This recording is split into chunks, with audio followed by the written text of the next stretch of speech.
Nesta semana, o presidente Jair Bolsonaro falou na abertura da Assembleia Geral da ONU, né? Teve muita repercussão sobre o assunto. A expectativa era de que ele utilizasse um tom conciliador, procurando reduzir as críticas sobre as queimadas na Amazônia, mas utilizando um discurso duro, considerado agressivo. Ele procurou reforçar teses de que vem defendendo desde que assumiu o governo, incluindo as questões ambientais. Então vamos falar um pouquinho dessa repercussão, né? A gente vai conversar com o professor Pedro Luiz Cortes, que é professor da ECA e também do Programa de Pós-Graduação em Ciência Ambiental, do IEE, o Instituto de Energia e Ambiente aqui da USP. E ele participa também do projeto temático FAPESP, Governança Ambiental da Macrometrópole Paulista. Bom dia, professor. Qual é a avaliação que o senhor faz aí, especificamente em relação às questões ambientais, né? Na fala do presidente Bolsonaro. Bom dia. Bom dia, Roxane. Bom dia, ouvintes. É um prazer falar com vocês. Bom, Roxane, ficou claro que o presidente Bolsonaro, ele fez um discurso para o público interno adepto de suas ideias, né? Os eleitores mais fundamentalistas do Bolsonaro gostaram muito do tom e da forma com que o discurso foi organizado e que foi proferido, né? Mas teria sido muito importante que ele falasse para o público externo.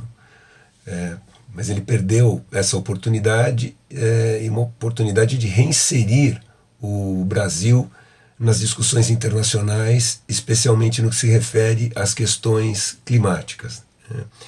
Ele deveria explicar o que está sendo feito para combater os focos de incêndio, as queimadas na Amazônia, que tiveram um aumento significativo este ano. Só que ele esquece, né, que a imprensa tem dado ampla cobertura disso. E esse é um assunto que, independente da fala dele, continua sendo divulgado, continua sendo discutido, não só no Brasil, como também no exterior.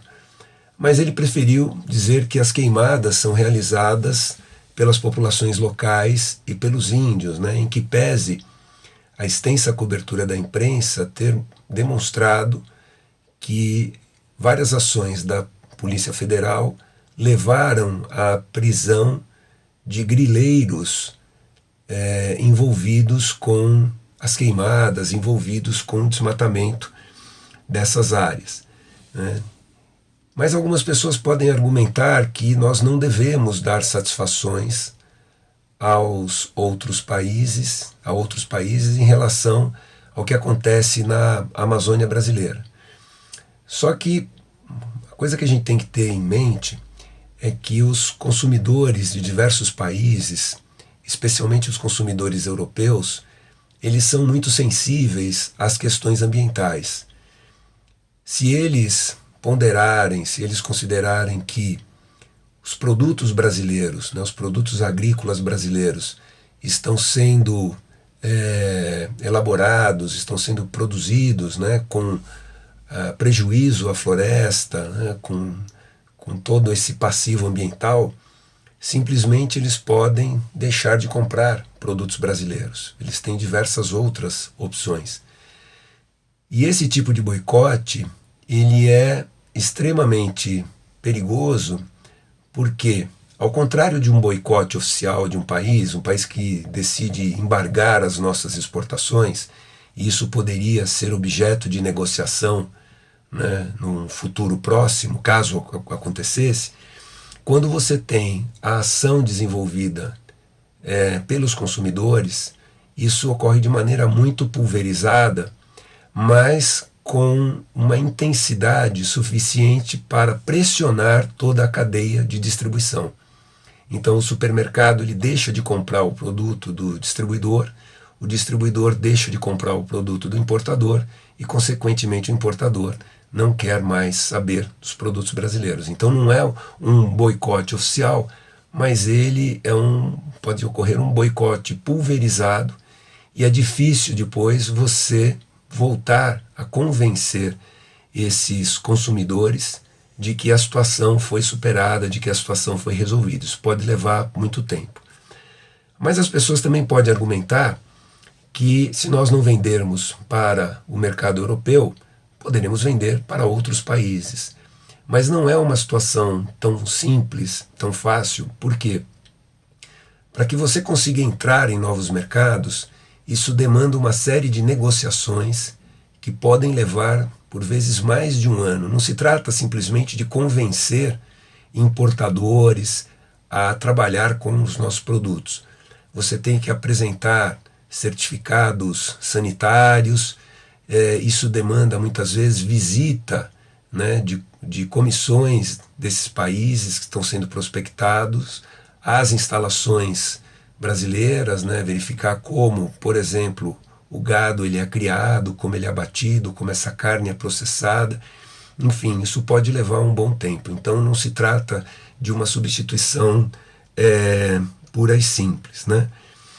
Então, se a gente considerar que o mercado internacional ele apresenta uma tendência recessiva, né, principalmente em face dessas discussões entre Estados Unidos e China, e o crescimento europeu vem se apresentando como baixo aí ao longo dos últimos anos, né, nós podemos ter uma repercussão muito importante para nossa balança comercial caso a gente venha a perder mercado na Europa, porque a gente vai ter dificuldade em recolocar esse produto em outros mercados, e os mercados em si não estão tão intensamente compradores como poderiam estar caso a economia, né, internacional estivesse num ambiente de efervescência, estivesse com um dinamismo muito maior. Mas isso pouco importa para o Bolsonaro, né? Ele preferiu ser cada vez mais Bolsonaro, insistindo numa retórica totalmente ineficiente e ultrapassada. Muitos setores do agronegócio exportador estão seriamente preocupados com essa fala, e isso demonstra que que esse tipo de discurso vai persistir no futuro, né? A forma como ele apresentou, né, a forma como ele fez a sua fala na Assembleia Geral da ONU demonstra que esse tipo de discurso vai continuar sendo utilizado, e ele é incapaz de reconhecer a necessidade de uma mudança. Ele aposta em um discurso beligerante que isola o país. Internacionalmente não há quem dê aval ao Bolsonaro, mesmo líderes da extrema-direita, como Viktor Orbán na Hungria, o Erdogan na Turquia, ou mesmo Donald Trump, não têm se pronunciado a respeito disso, né? Esses líderes não têm se pronunciado a respeito disso. Ele não encontra respaldo internacional. Na verdade, ele encontra em alguns setores, que são poucos, né, setores nacionais, que ainda apoiam esse tipo de discurso. E antes nós tínhamos um protagonismo internacional em relação às questões ambientais. O Brasil era tido como um país referência em vários setores ambientais, com várias políticas exitosas desenvolvidas em relação à proteção ambiental. Obviamente que nós tínhamos problemas, continuamos a ter problemas, mas nós tínhamos efetivamente o que mostrar, o que demonstrar, né? Mas esse discurso ele vem destruir toda esse bom portfólio que a gente tinha a apresentar. Ele desconsidera simplesmente isso. Ele poderia ter mostrado, por exemplo, que nós temos um programa muito exitoso de biocombustíveis, tá? Que é um programa único no mundo, né? com esse porte.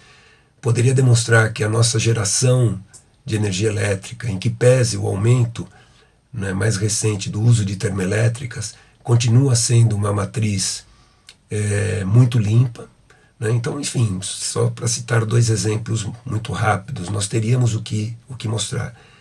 Mas ele não segue por esse caminho. Então cabe perguntar o que estamos ganhando com isso.